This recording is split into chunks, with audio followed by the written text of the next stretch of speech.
Criar conteúdo toda semana durante 100 semanas seguidas, sem parar. Escrever quase 700 páginas sem ganhar quase nada de monetização por isso. Parece loucura? Mas foi exatamente o que eu fiz. E eu posso te dizer que foi uma das decisões mais sábias, lucrativas e transformadoras da minha vida. Nesse vídeo eu vou te contar os principais benefícios de ter compartilhado o meu conhecimento escrevendo quase 200 mil palavras durante 100 semanas seguidas. E vou te contar porque você também deveria fazer isso. Seja bem-vindo ao canal do Moa. Aqui eu te mostro o empreendedorismo na prática sob a visão de quem está no dia a dia construindo um negócio digital. Imagina o seguinte cenário: som alto, luz piscando, cerveja à vontade. Era nesse ambiente que eu estava, né? Eu estava num open bar, devia estar, sei lá, no meu sexto, sétimo copo de cerveja já. Tava me divertindo bastante, inclusive, mas o meu objetivo de estar ali não era farra, não era diversão, né? Isso aí era a confraternização depois de um dia inteiro de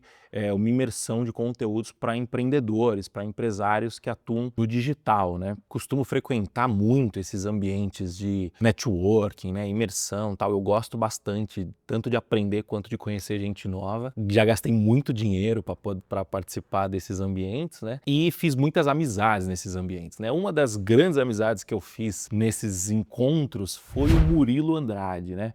O Murilo é empreendedor digital, que nem eu, mas ele é raiz. Ele está no digital desde 2014, quando tudo era mato, né? Como eu disse, ele foi uma das grandes boas surpresas que eu tive nesses ambientes, né?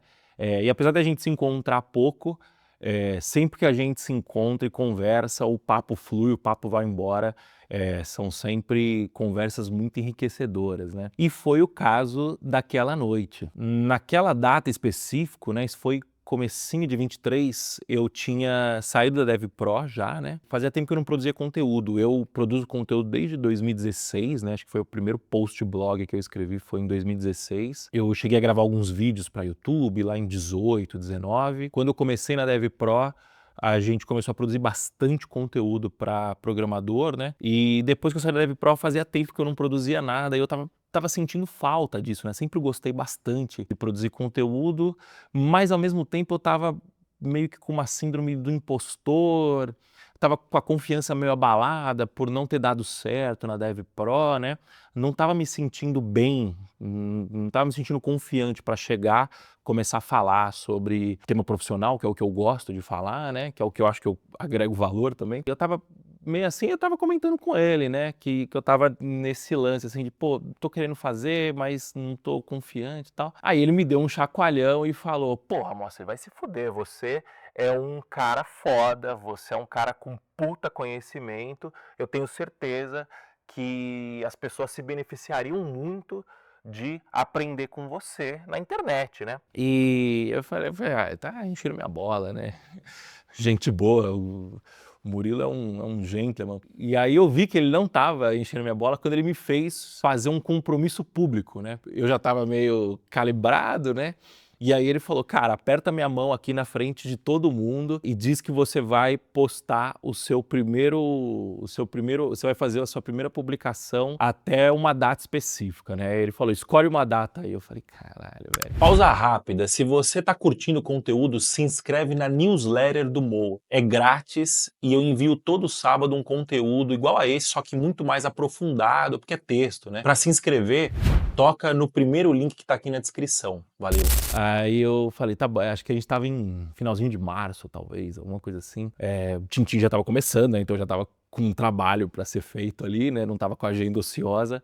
Falei, tá bom, até 30 de abril eu vou produzir o meu primeiro conteúdo, né? Que aí eu pensei, um mesinho, dá pra gente meio que pensar no que eu vou fazer, ensaiar alguma coisa, dar uma pesquisada, né? Beleza, apertei a mão dele em público e nada como um compromisso público para fazer você tirar sua bunda da cadeira, sofrer uma pressão social e fazer o que precisa ser feito, né? Foi o que aconteceu comigo. E aí corta para o começo de 2025, onde eu atingi a marca de 100 semanas escrevendo, né? Já faz um tempinho isso, eu devo estar talvez na minha edição número 112, alguma coisa assim, né? Mas alguns meses atrás eu alcancei a marca de 100 edições escritas de uma newsletter, né? Que eu chamo de newsletter porque vai pelo e-mail, pelo formato e tal, mas eu não falo de notícia, né?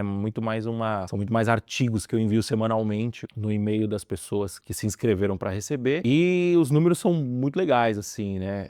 São 200 mil palavras, o equivalente a mais ou menos 700 páginas. Muito louco isso, porque 700 páginas dá tipo, de 3 a 4 livros, assim, se a gente pegar um tamanho médio de um livro, né? É muita coisa, né? Esse é o poder da disciplina, da consistência. E eu tô gravando esse vídeo por 2 motivos, né? Primeiro, para deixar o meu agradecimento público ao Murilo. Se não fosse o Murilo botando uma pressão em mim, eu não teria começado. E também eu quero compartilhar com você quais foram os aprendizados e os benefícios que eu tive ao produzir 100 edições de newsletter e por que eu acredito que você deva começar a produzir conteúdo a partir de amanhã. Primeiro vamos falar dos números, né? Newsletter não é um jogo de grandes números, pelo menos eu não consegui jogar esse jogo de grandes números nessas primeiras 100 edições, né? Então os números talvez sejam mais modestos se a gente comparar com números de redes sociais, né? Mas é importante frisar que ainda assim com números modestos eu consegui grandes conquistas pessoais e profissionais, tá? Ao longo dessas 100 edições foram um pouco mais de 3.300 inscritos para receber o meu conteúdo. E essa, sem dúvida, é a parte mais difícil de todas quando você opta por produzir um conteúdo escrito em newsletter, né? É muito mais difícil crescer uma newsletter do que crescer um perfil numa rede social. O lado bom de você produzir uma newsletter é que você não precisa agradar um algoritmo, né? Para que esse algoritmo te distribua o seu conteúdo. Esse é o lado bom e esse é o lado ruim também, né? Você não tem um algoritmo para poder hackear e poder alcançar mais gente. Mas, por sorte, o Substack, que é a plataforma que eu uso, eles têm um sistema de recomendação bem legal de newsletter que me ajudou a crescer, né? Então, 66% da minha audiência veio desse sistema de recomendação, né? Mas como a gente tem aqui uma regra de 80-20 mais ou menos, né? Como o Taleb nos ensina que tem aquela cauda longa, né? A grande maioria desses indicados vindos de recomendação veio exclusivamente da newsletter do Bruno Okamoto, né? Que fala de micro-SaaS. Então, fica aqui também o meu agradecimento público ao Bruno Okamoto, ele me ajudou muito, né? Inclusive, me diz se você me conheceu aqui através do Bruno ou através da minha newsletter, deixa um comentário aqui embaixo, vai ser bem legal. As primeiras 100 edições da newsletter somaram mais ou menos 150 mil visualizações. Dessas visualizações, 75% vieram do e-mail. Então, isso é um lado bom, né? Se é difícil conquistar novos seguidores, conquistar audiência, é muito mais fácil seguir se relacionando com essa audiência. Essas 150 mil visualizações vieram de 80 mil usuários únicos. Você tem noção do que é isso, cara? 80 mil usuários únicos é um Maracanã inteiro de pessoas que leram pelo menos uma das edições que eu publiquei na newsletter do Moa. Pra você ter uma ideia, uma cidade de 80 mil pessoas é considerada uma cidade de médio porte já aqui no Brasil, né? São poucas as cidades que têm mais de 80 mil pessoas aqui no Brasil. Se você pegar 80 mil pessoas e enfileirá-las, dá uma distância de 40 quilômetros, é a distância de São Paulo até Jundiaí. Ou seja, é muita gente, né? E o mais legal disso tudo é que essas 80 mil pessoas muito provavelmente leram mais de um texto meu, né? A taxa de abertura média de uma edição da newsletter do Moa é de 30%, né? Então, ou seja, toda semana eu tenho de 1.500 a 2.000 pessoas lendo um texto que eu escrevi. E é bom deixar claro que o nível de envolvimento que uma pessoa tem com um texto é muito maior do que o nível de envolvimento que uma pessoa tem com um vídeo, né, ou com um post de uma rede social. Eu tô falando aqui de textos de quase sempre 1.500 palavras para cima, às vezes eu me empolgo um pouquinho, né? Então, eu tenho certeza que esses seguidores, eles são super engajados, né? Tá, Moacir, mas e a bufunfa, e o capilé? O meu objetivo nunca foi ganhar dinheiro diretamente com a newsletter, né? Monetizar diretamente o conteúdo. Ainda assim, eu tive R$ 744,91 de assinaturas pagas e eu recebi também R$ 6.044,45 vindas de outras receitas que eu tive relacionado direto ao conteúdo, né? Então, mentoria, workshop, alguma coisa nesse sentido. De novo, é um valor irrisório, eu acredito que seja um valor irrisório, dado o meu contexto, dado o meu salário, né? Enfim, dado o tempo que eu demorei para ganhar esse dinheiro, mas... De novo, meu objetivo não era ganhar dinheiro, meu objetivo era outras coisas, né? O impacto no meu negócio principal, que era o Tintim, e quando a gente olha, aí isso muda de figura, né? Na época que eu publiquei a 100ª edição, o Tintim estava próximo dos 500 mil de MRR, hoje a gente já passou os 650 mil, né? Então, eu tenho certeza que grande parte desse resultado vem dessa minha produção de conteúdo. E é disso que eu vou falar aqui agora com você. Foram vários benefícios, né? Eu até me assustei um pouco do tanto de benefício que eu fui descobrindo conforme eu fui pensando para poder produzir esse vídeo, né? E o grande primeiro benefício é que quando você produz conteúdo, você se torna uma autoridade. Quem me alertou para isso a primeira vez foi o meu amigo Fernando Freitas, né? Ele falou, cara, quando você produz um conteúdo denso, de qualidade, né, e constante, você começa a influenciar as pessoas que consomem esse conteúdo, né? E é engraçado isso, porque um amigo meu outro dia comentou que eles estavam tendo uma discussão e aí eles me usaram como exemplo na discussão. Não, porque o Moacir, ele faz assim, assim, assado, você tem que fazer mais ou menos assim. Eu percebo também o quanto que eu falo de pessoas que eu admiro o conteúdo, sei lá, o Denner da V4, por exemplo. O Júnior até me zoa, né? O Júnior que trabalha comigo no Tintim. Porra, você só fala do Denner, ó o fanboy do Denner aí, porque de fato o que o cara fala faz muito sentido para mim e eu acabo enxergando como autoridade, né? Obviamente o conteúdo tem que ser bom, né? Não vou nem entrar nessa discussão aqui, né? Eu conheci muita gente foda por causa da newsletter do Moa, né? Tem um cara que produz uma newsletter que eu gosto bastante, que é o Henrique Harrison, não sei como que se pronuncia o nome dele, ele é um canadense, que ele fala que um post de blog é uma busca muito longa e complexa para encontrar pessoas fascinantes e fazer com que elas enviem coisas interessantes para a sua caixa de entrada, né? Como eu disse, eu conheci muita gente foda, não vou citar nomes aqui para não ser deselegante e injusto com quem eu esquecer, né? Minha memória não é muito confiável, mas essas pessoas, elas são hiper gabaritadas, né? Quando eu vou olhar para minha audiência, né, para minha base de e-mails, né, existem pessoas dos mais diversos tipos. Tem CEO de empresa grande, tem CEO de empresa pequena, tem investidor, tem líderes de altas posições, líderes que estão começando, tem empreendedor que já chegou lá, tem empreendedor que está começando, tem anônimo, tem famoso. Eu fico muito feliz assim de ver o nível da galera que está na minha base de e-mail. Eu consegui até um investidor para o Tintim através da minha newsletter, né? Então esse é o nível de impacto a newsletter teve na minha vida, né? Eu tenho muito orgulho dessa base, eu tenho certeza que essa audiência é o maior ativo que eu construí ao longo dos anos com essa newsletter. O terceiro benefício é que quem escreve pensa melhor. Escrever é o ato de editar o seu pensamento. Eu tenho um pensamento muito caótico, né? Eu penso muito rápido. Não sei se você já reparou aqui quando eu estou fazendo vídeo, às vezes eu começo a acelerar o meu jeito de falar, né, a minha fala, justamente porque ela está tentando acompanhar a velocidade do meu pensamento. Então essa velocidade, ela deixa o meu pensamento muito caótico e muitas vezes acontece de eu entender o que eu estou pensando, de eu ter uma clareza suficiente, mas eu não consigo expressar isso, né? Então quando eu sento para escrever, é o momento que eu consigo organizar as ideias na minha cabeça e aí sim ter uma clareza boa sobre determinado assunto. Então, o ato de eu sentar semanalmente para escrever sobre algum assunto me ajuda a organizar esse pensamento e principalmente fazer conexões que no dia a dia do caos do pensamento e do caos da vida, né, eu não conseguiria fazer essas conexões. Então eu escrevo para o outro, né, mas no fundo eu acabo escrevendo para mim também. O quarto benefício barra aprendizado, né, é que consistência é mais importante que inspiração. A restrição, ela é a mãe da inovação, né? Você ter limites muito claros te faz pensar de forma criativa, né? No meu caso, eu tenho 2 horas por semana para escrever uma newsletter. Meia hora para planejar o texto, né? Eu planejo usando um mapa mental. E 1h30 para escrever o que eu planejei. Só isso, acabou. Faça chuva, faça sol, eu escrevo 1h30 por semana, né? E obviamente não é toda semana que você está inspirado, né, para escrever alguma coisa.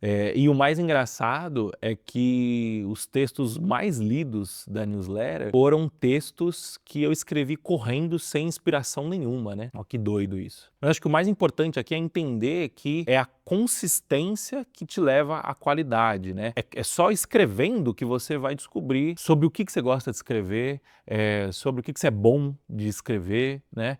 É um jogo meio de tentativa e erro, né? E obviamente essa consistência eu consigo levar para N outras áreas da vida, né? O quinto aprendizado é que feedback é importante, mas não é tão importante assim, tá? Para conseguir sustentar a rotina de escrever toda santa semana, eu preciso ter prazer nisso, né? Ter algum nível de prazer eu preciso ter. Então, por isso que eu quero escrever muitas vezes o que eu quero escrever, sabe? E não necessariamente o que a minha audiência quer ouvir especificamente, né? Óbvio que precisa ter um fit ali entre audiência e conteúdo, né? Mas tem que ter uma certa parcimônia para ouvir feedback, porque senão você acaba querendo agradar o outro e esquece de agradar você. Esse também é um dos motivos que eu preferi optar por uma newsletter e não por uma rede social, por exemplo, porque na rede social você precisa necessariamente agradar o algoritmo se você quiser que as pessoas vejam seu conteúdo, né? De novo, o feedback, ele é importante, né? O desafio é você conseguir ouvir o feedback, levar o feedback em consideração sem necessariamente perder sua essência, né? Então, no meu caso, eu uso o feedback como aprimoramento, né? Definitivamente o feedback não pauta questões estruturais no meu conteúdo, mas com certeza ele pauta questões adjacentes. Sexto aprendizado: se você não foi cancelado, alguma coisa está errada. Se você quer influenciar as pessoas, você precisa inspirar essas pessoas, né? E as mesmas características que causam admiração numa pessoa vai causar repulsa em outra pessoa. É assim que a vida funciona. Para expor as suas ideias na internet, você tem que estar disposto a desagradar algumas pessoas, né? O que vai acontecer é que em determinado momento esse desagrado ele vai tomar uma proporção um pouco maior, e aí que é o tal do cancelamento, né? A parte boa é que o cancelamento ele parece muito mais assustador, muito pior do que ele realmente é, né? Eu sei porque eu já estive lá, não vou entrar em detalhes aqui, eu vou gravar um vídeo só para isso em determinado momento, mas se o que você falou foi sensato, se você banca o que você falou e se o que você falou não foi nenhum absurdo, só barulho de internet, o máximo que você tem que fazer é ignorar e dar risada desse bando de trouxa. O cancelamento, ele é meio que o modo como a internet se porta, né? Eu gosto de fazer sempre uma analogia com o trânsito. Você já viu como as pessoas são muito mais valentes quando elas estão no trânsito, são muito mais grosseiras, elas são muito mais exageradas em suas reações, né? Em xingar o outro e tal. Por que isso acontece? Isso acontece porque a pessoa está protegida dentro do carro dela, né? A internet é mais ou menos assim, você está longe fisicamente de uma pessoa, né? Eu tenho certeza que se a pessoa entender que ela pode ser agredida fisicamente no momento que ela fizer um comentário desagradável e ofender uma pessoa, ela vai pensar 2 vezes antes de fazer esse comentário. Como na internet não existe esse risco, a pessoa meio que age como se ela estivesse no trânsito, de fato, né? Mas fica tranquilo, que se você acredita no que você diz, o seu cancelamento não vai te afetar, ele vai te beneficiar, inclusive, porque você vai alcançar novas pessoas. Sexto aprendizado: você tem muito a ensinar. Eu falei que ia mostrar os benefícios, eu comecei falando de benefícios e terminei falando de aprendizado, né? Mas tudo bem. O que é simples para você pode ser complexo para outra pessoa, né? Um assunto que você domina e que para você pode ser fácil, pode ser difícil para outra pessoa, né? Então, para com essa história de achar que você sabe o que o outro deve ou não deve aprender, o que você tem para ensinar para outra pessoa. Sabe qual que é o nome disso? O nome disso é arrogância. Você não sabe o que o outro sabe, né? Achar que você sabe o que o outro sabe é superestimar o seu conhecimento. Só tem uma forma de você descobrir o que a outra pessoa sabe, que é perguntando. Quando você está produzindo conteúdo, né, você fala com mais de uma pessoa, geralmente, então você está mais distante, né, então fica um pouco mais difícil de perguntar, né? Então, produzindo conteúdo, a forma que você tem de driblar isso é testando e sentindo a reação do seu público, né? Mas a regra de bolso aqui é simples, você tem muito mais a ensinar do que acha que tem, né? Então para com essa arrogância de achar que os outros sabem o que você não sabe o que as outras pessoas sabem, e tira essa bunda da cadeira e começa a ensinar o que você sabe. Eu tenho certeza que você vai gerar muito valor na vida do próximo. 8º aprendizado: as pessoas não querem aprender. Pois é, né? É meio contraditório isso, né? Mas por mais que eu esteja defendendo que você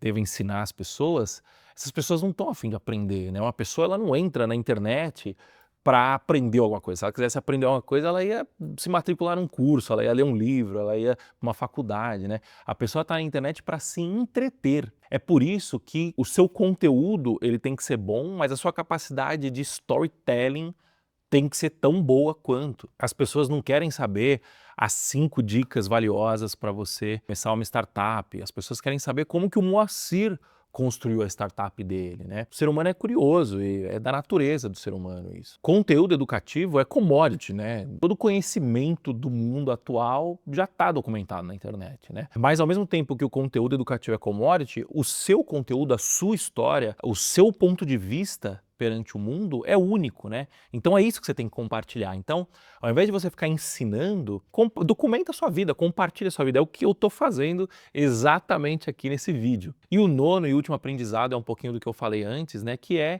difícil pra caramba crescer a audiência de uma newsletter. Eu tenho certeza que se eu tivesse dedicado de 2 a 3 horas semanais para produzir conteúdo para rede social, eu ia ter um perfil muito maior. 50, 100 mil seguidores, eu tenho bastante confiança que eu seria capaz de fazer isso, né? Levando em consideração que eu fiquei 2 anos aí trabalhando nisso. Aqui na newsletter é muito mais difícil, né? Se não fosse a gentileza do Bruno Kamoto de me recomendar na sua newsletter e também permitir que eu compartilhasse os conteúdos da newsletter, divulgasse a newsletter dentro da comunidade de MicroSaaS, eu talvez teria 1/3 da audiência que eu tenho hoje, né? Mas, de novo, né? Por que eu insisto em newsletter? Porque o engajamento de quem consome uma newsletter é infinitamente maior do que o engajamento de quem consome um post de rede social. Eu tenho certeza que os meus 3.500 seguidores, acho que eu tenho agora lá, são muito mais engajados do que se eu tivesse um perfil no Instagram com 100 mil seguidores. Eu não tenho dúvida disso.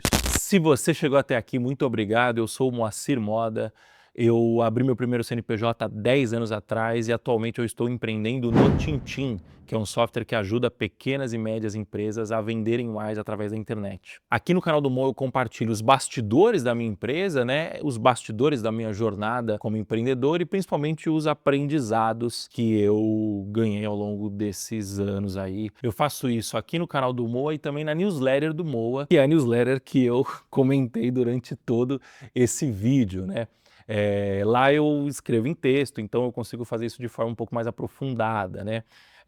Para se inscrever na newsletter do Moa, toca no link que está aparecendo aqui na descrição, tá bom? Valeu, falou, tchau, tchau.